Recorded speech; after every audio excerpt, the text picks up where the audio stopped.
بسم الله والحمد لله والصلاة والسلام على رسول الله. أيها الإخوة الكرام، السلام عليكم ورحمة الله وبركاته. هذا هو المجلس رقم 20 من مجالس علم الفرائض. موضوع اليوم الرد.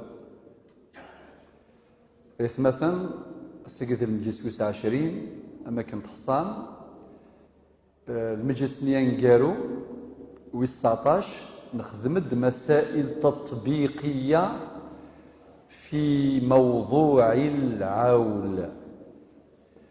العول والرد ظاهرتان فرضيتان مهمتان تحتاجان إلى بيان وتوضيح وشرح مسائل تطبيقية عملية من أجل استيعاب هاتين الظاهرتين.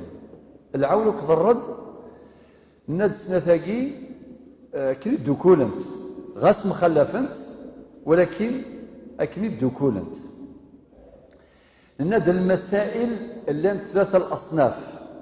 المسائل كلها شغل الإنسان تاز خلاصة ثلاث مسألة عادلة ألف ب مسألة عائلة جيم مسألة ردية قاصرة. ثلاثة الأصناف في قلال المسائل. المسألة العادلة نفهم زوارو ميل مجموع السهام يساوي أصل المسألة. مثلا ثموث يوث سجاد أرجازيس أكذو التماس تشقيق. أرجازيس أكذو التماس تشقيق ماتت عن زوج وأخت شقيقة. الزوج يرث النصف لعدم وجود الفرع الوارث، والأخت الشقيقة ترث النصف لانفرادها وعدم وجود عاصب بالغير وعدم وجود عاصب مع الغير وعدم وجود حاجب هذا ثمت مطوث سجاد أرجازيس أو كذكماس. أرجازيس هذه هو النفس والتماس تساوي النفس الغثفرة ما إلا يجاد ذي المثل 10 يقطارن سجاد 10 يقطارن بكال نسا أرجازيس هذه هو النفس 5 يقطارن والتماس تساوي 5 يقطارن غثفرة.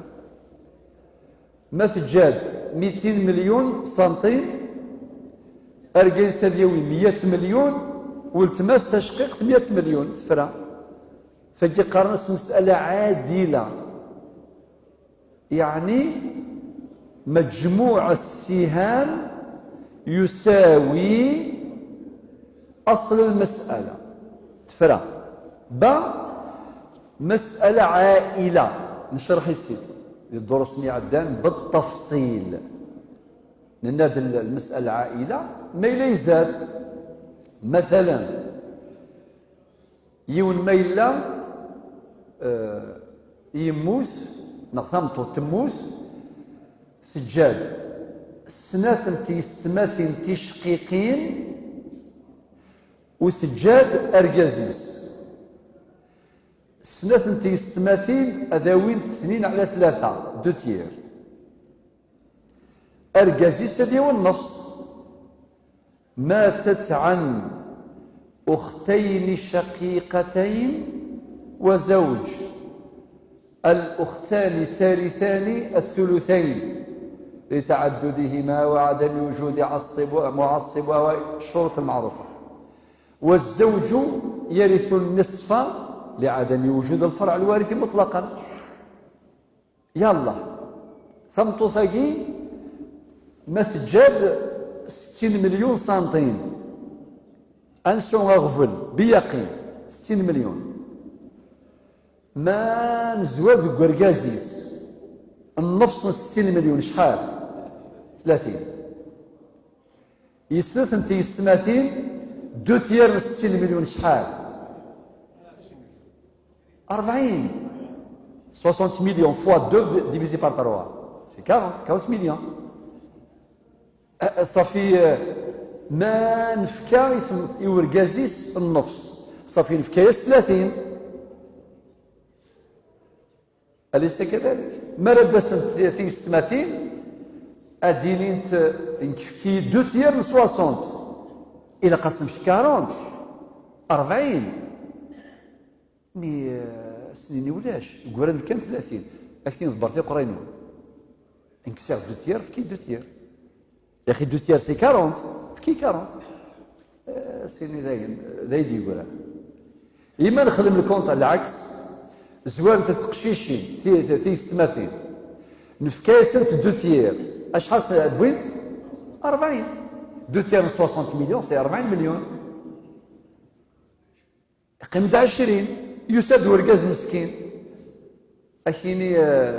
كيني ربي يناد ذوي غير النفس يسال الحق فكاس النفس 60 30 السنين قران كذا 20 اديري تحقرمي فم تروح تحقرمي تزوار مثال في السماث تسامى شهو سيق ضران ذي الزمان عمر بن الخطاب تسيق سوا إني يسوزري غير نويق زوار ربي نويق وخر سي ان بروبليم ياخذ دير سي ان فينومين ظاهرة يسوزري غير أيكم قدم الله وأيكم أخر يستقي وزري غير إذ غايزم عند الصحابة هذا مسفهم هذا مشاورا وني غاوندي ونسر سي الأسرار في مسالة كي يوعرا ذي العلماكي يوعر مليح يوعر يسهل يوعر خاطر يحواج لا كونسونطراسيون يحواج تركيز تام المخيك قد يلي يوجد الشرط والسين ذيك الرياضيات الحساب لي ماتيماتيك لات سواطاس في ثلاثة سمسة شدنا الحقوق أتغلظ شو تروح 100 مليار شو تبغلاضة أتغلظ شويت روح انت 100 مليار من بعد يوم القيامة واتي خلصا اسكو ذونا يتشال نغذ النوتير نغذ المفتي أنواع نزرارا السورة ديال الخلاص ذي لا خرف الذيلي الخلاص صافي عسيمانيك أما ذا المفتي أما ذا القاضي أما ذا الزيريتي الورثة أكل من لا تعنيها خمسات خاصة وقال أريتفن قرار يلا سيدنا عمر يشاور الصحابة الحمد لله أما كيكون دنيا في مسألة كي جوعرا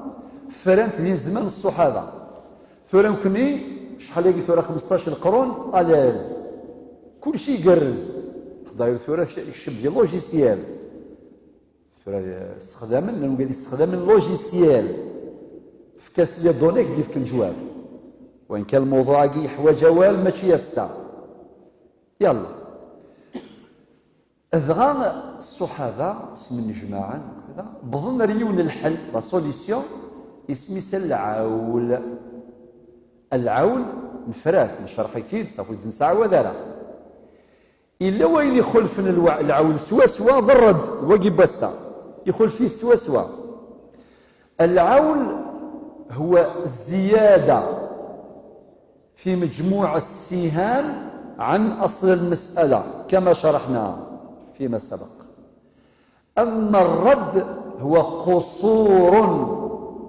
في مجموع السهام عن أصل المسألة إذن هذه هي المسألة الردية المسألة القاصرة نعالج هذا الموضوع من خلال 4 نقاط النقطة الأولى أولا التعريف بالرد النقطة الثانية شروط الرد النقطة الثالثة موقف الفقهاء من الرد. النقطة الرابعة كيفية حل مسائل الرد. هذا لو بلان الواقي أرنظر يوث أنزوير ذي أولا تعريف الديفينيسيون تعريف إلى ألف باء تعريف لغة واصطلاحا. ذي اللغة ذي ثلاث تعرف مدينة الرد رد أرجع استرجع عاد سيض الريد الصرف قارتين تقضي 70,000 تفكض 700,000 سيض الريد الصرف شحال يدير 30,000 الواقي سوا يشوف المروى الرد لغة لغة عاد استرجع صرف صرف الزائد اصطلاحا معناه صرف الزائد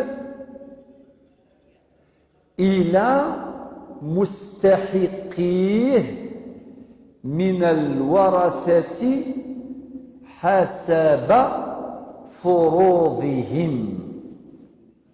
أعيد المعنى الاصطلاحي للرد صرف الفائض أو الزائد لأن مجموع سهام الورثة لم يستغرق مجموع أصل المسألة. ففي المسألة قصور مجموع السهام عن أصل المسألة. بعبارة أخرى وجود فائض على مستوى أصل المسألة لا بد من صرفه لا بد من رده لمن؟ إلى مستحقيه من أصحاب الفروض حسب فروضهم.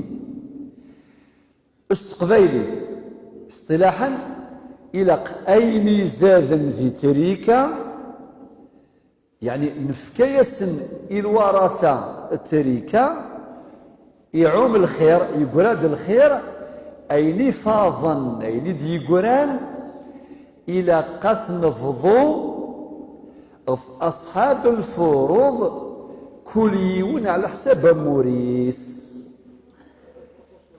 ثورة ذاكي أدفتغ مسألة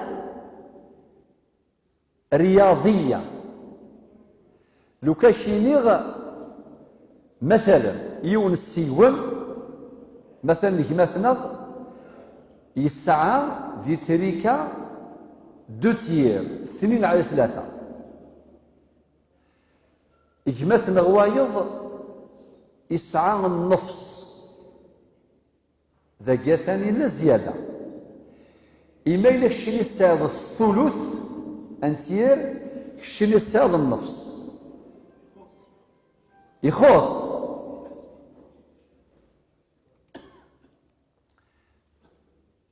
المسألة الردية إذا تتحقق عند حصول قصور على مستوى مجموع سهام الورثة ويبقى فائض على مستوى أصل المسألة.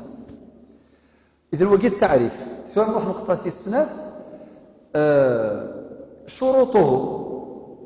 شروط الرد 3 شروط. الشرط مزوارو الشرط الأول وجود صاحب فرض أو أكثر. وقيل الشرط مزوارو إلى قديل على الأقل يونسي أصحاب الفروض شحال يقلان 12. عدد النساء شحال يقلان الأم تيمات الجدة الزوجة 3 4 البنت 5 بنت الابن 6 والتمس تشقيق الأخت الشقيقة 7. والتمس باباس 8. والتمس يماس الأخت من جهة الأم 8. وقيل ذي الإناث تلاوي إرجاز ذكور لنا 4. الزوج، الأب باباس، الجد جديس، ويصير 4.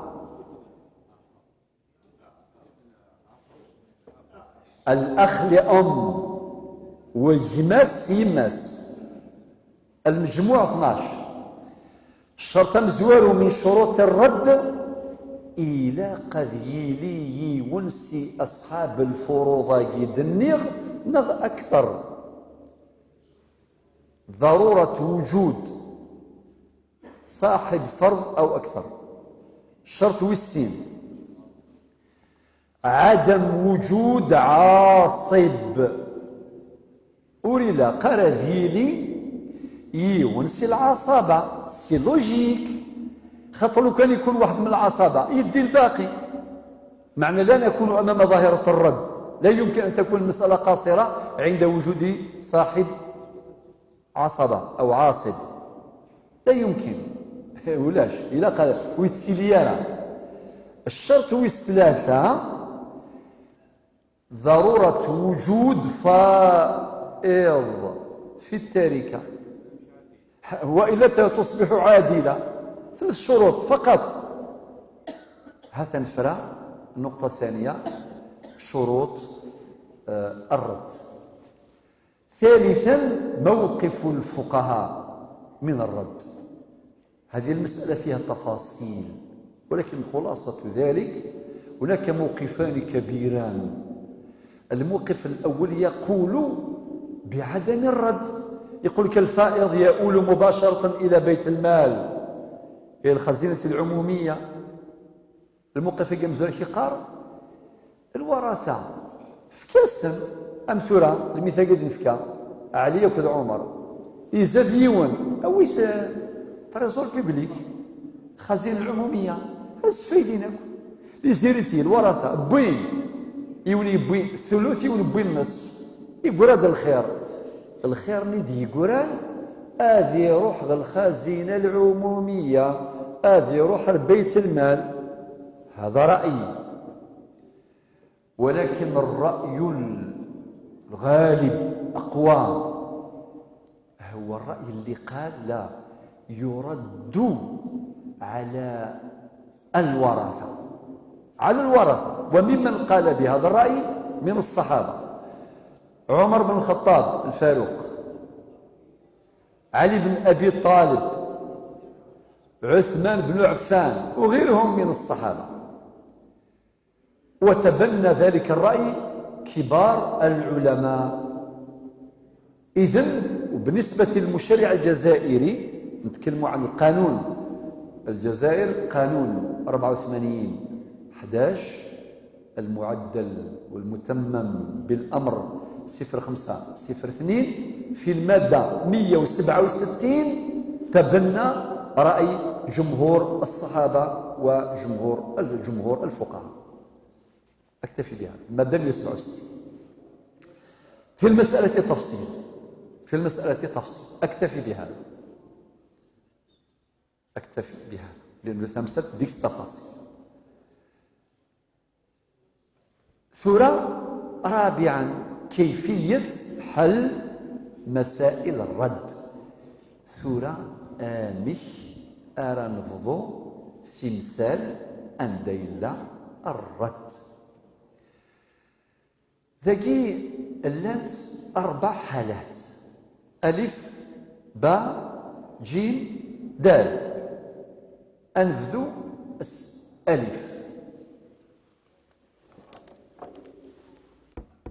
ألف عند وجود جنس واحد من الورثة، يعني المقصود أصحاب الفروض وعدم وجود أحد الزوجين. مثال: مات عن مثلا 3 بنات.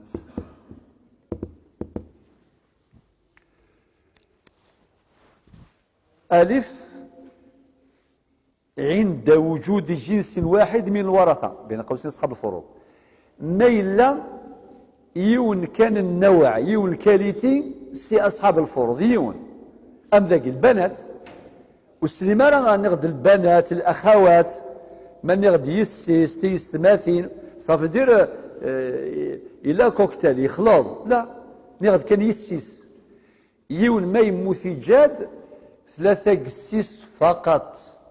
شحال راوينت؟ هذا وينت 2/3 ثاقين غرات البنات هذا وينت 2 تيير فلما إلا يتجاد 60 هكتار 60 هكتار صافي شحال راوينت؟ هذا 60 صافي هذا وينت 40 هكتار. قيم دا 20 بارك الله فيكم 20 دي قيما عندها روحنت سهلة مهلة أضروحنت مباشرة إلى البنات. ما هو أصل المسألة هنا؟ أنكتب ذاكي تبعني مليح. أصل المسألة هو مجموع الرؤوس.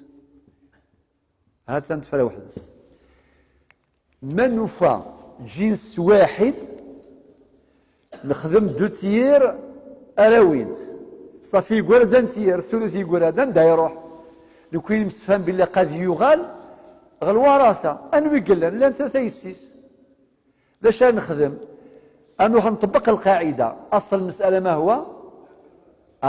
هو عدد الرؤوس. نحسب شحال يقول راي شحال تقشيش لي قلان يوث سنة 3 اطف 60 ديفيزي بار 3 ديريكت خاطر نورمالمون أصل المسألة كي سي ان سيزيام سي سدس 6 خاطر نورمال مشان نخدم بهذه الطريقة. تبعني مليح. هذا 3 بنات أكا نخدم هكا سي 2 تير يا خلاص بلا ما نكمل باش نربح الوقت. المهم أصل المسألة هنا هو عدد الرؤوس. المعنى نطف 3 ياكي أدنيني 60 ديفيزي بار 3 يساوي شحال؟ 20 هكتار. ولكن نكتب ذاكي فرضا وردا. مع انتهى ما نطبق كان لو 2 تيير تمزوره صافي 2 تيير معنى 40 معنى 40 ديفيزي بار 3 مي يقول هذا الخير صافي نروح للراكورسي المختصر مباشرة أنفض التركة في قراي المنبر قراي 60 هكتار بوكال أثن ديفيزي في 3 مباشرة ديفيزي بار 3 أي غير ديفيزي بار 3 مقسومة على 3 لأن أصل المسألة عند وجود مسألة قاصرة فيها جنس واحد وعدم وجود أحد الزوجين فإن أصل المسألة هو عدد الرؤوس. هذا نتفرع واحد إمام مثيون سمحتي إيجاد 5 تيستماثين تشقيقين 5 كيف ساعة دو تيرتين على ثلاثة. يقول هاد انتير مادام من الزراعة دافونس نزرا يقول هاد راكورسي روح مباشرة التريكا ديفيزي على بار 5 ما ذاكال ديفيزي بار 5 ما ذي ذريمن ديفيزي بار 5 ما ذا زمور كل شيء ديفيزي بار 5 ولكن ديني ذي النهاية دين فرضا وردا نعنتها بنت عن طريق الفرض وبنت عن طريق الرد. فهذا في مثال نظن لو كان شي مثلا مات عن جدة أخذ أخت لأم. أشحال ورث جدة؟ ان سيزيام. أشحال ورث ولتماس يماس؟ ان سيزيام. أنخدم هكا أصل المسألة وليت مليح. أصل المسألة سي 6 هذا 6 ان سيزيام. جدة 9 يون الأم 9 يون صافي شحال يدي قران 4. ما هو أصل المسألة هنا؟ لماذا 2؟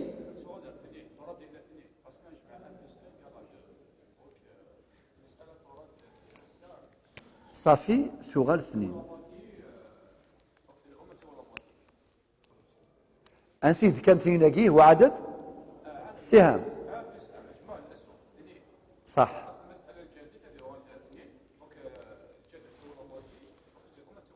صح ولكن إلا الحل نظن أنا وضع نفس النتيجة بطريقة النظم. ممتاز ممتاز.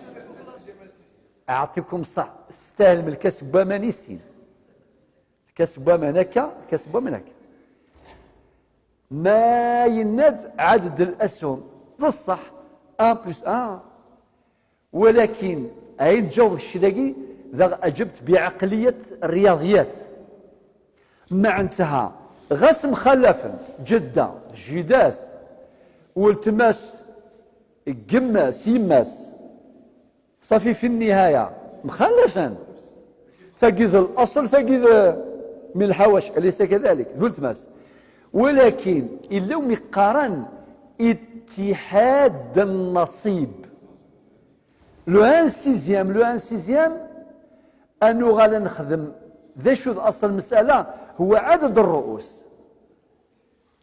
عدد الرؤوس لتحقيق العدالة خاطر جيداس تبوي ان سيزيام السدس ذا والتماس يماس تبوي ان سيزيام صافي ذاكي نزماد نوث القاعدة أدنيني عند وجود جنس واحد من الورثة وإذا تعددوا واتحدت الأنصبة النتيجة هي شغل ما كنا رناد الأمر النظم. لذلك علم الفرائض يسعى منطق رياضي إشبار بالزرمك ماشي ذلمات المعنى يس ذلمات 1 بلس 1 فونت 2 يكفى ووال ماشي بيبري 1 زائد 1 يساوي 2. الور ثاقي علماء الفرائض لنا كيهملا ما إلا جنس واحد غادي يبان مثال 3 بنات مثال 5 أخوات شقيقات مثال 4 بنات ابن عدد الرؤوس هو أصل المسألة. نغ ما إلا غاس مخلفا ولكن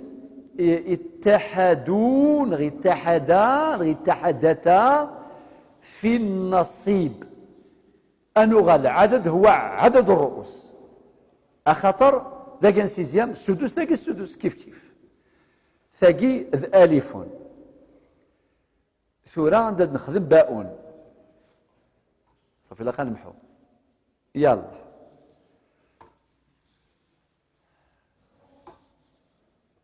أنمحو شفوت كان يهمل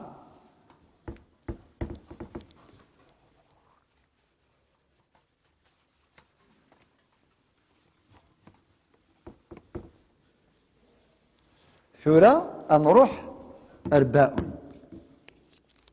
ثقي ألف باء عند تعدد هكا أجناس الورثة بين قوسين أصحاب الفروض صاحب وعدم وقي الشرط أساس وجود أحد الزوجين يعني ولاش اللي يرقصها تمطوط خاطر ذاكي دا غاس نحويج ثاقي أحد الزوجين ذاكي ما بنخضرك في جيمة كذدال أسنحويج أنستخدم داغ دينا كان اللي ما تشكيثنت دينا البوسنة عاود أسداقي لذلك واقي إلى قتر ندير البالون يسعى زلواكي وعدم وجود أحد الزوجين وعدم وجود أحد الزوجين ذاكي وجود جنس واحد ذاكي تعدد الأجناس أكا أدرف كمثال يوني موت وترك مات عن مثلا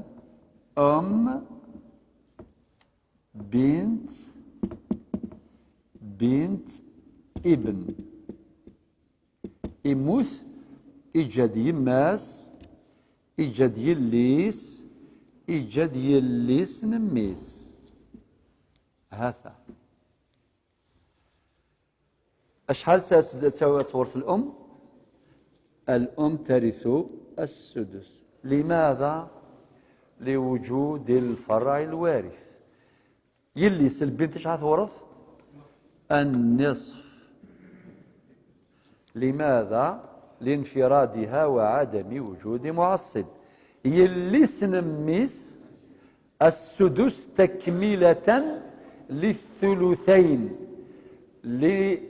لعدم وجود حاجب وعدم وجود عاصب أكا لعدم وجود حاجب ولا عاصب السدس ما هو أصل المسألة 6 هذا ما هو نصيب الأم سدس 6 1 النصف 6 3 بنت الابن سدس يون أشحال صافي يساوي 3 زائد 1 زائد 1 يساوي 5 صافي إذا قلت تحفظ ميم ردية مسألة ردية 5 يجي ورثة ورث الشيخ الماضي توليد هذا ومكانيس وكذا مكانيس أتحفظ الداقي من بعد أصل المسألة قبل الرد وجي أصل المسألة بعد الرد صافي ثلا 5 ثغال 6 نكون ثورة لا نتعامل مع 6 وجي نكسيت ثلا 6 يقول هذا الخير يقول هذا يون تبع مليح المسألة ردية الأم ترث السدس لوجود الفرع الوارثي مطلقا والبنت ترث النصف انفرادها وعدم وجود عاصب وبنت الابن ترث السدس تكملة للثلثين لعدم وجود عاصب ولا حاجب إذا السدس أصل المسألة هو 6 السدس 6 هو 1 نصف 6 3 سدس 6 1 كي جمعنا عدد الأسهم 1 3 4 1 وغال 5 إذن في المسألة ردية إذن أصل المسألة قبل الرد هو 6 وأصل المسألة بعد الرد هو 5 يفرق شغل ما هو أصل المسألة إذن هنا هو مجموع السهام فهذا نشوف غير راجل قاعدة ذاكي نناد أصل المسألة ألف ميم هو عدد الرؤوس أكيد نفرى ذاكي أدنيني أصل المسألة عفوا نعم، أصل المسألة هو مجموع السهام. مجموع السهام شحال؟ 5. إذا كنشوفوا القاعدة، إذا في ألف إذا كان هناك جنس واحد فإن أصل في المسألة الردية القصيرة فإن أصل المسألة هو عدد الرؤوس. أما في باء الحالة الثانية فإن مجموع عند تعدد أجناس أصحاب الفروض ممن يرد عليهم وعدم وجود أحد الزوجين فإن أصل المسألة مجموع السهام. نجمع يونك 3 4 4 كذيون 5 وهو أصل المسألة. أم بعد أمشاس نكمل أدنيني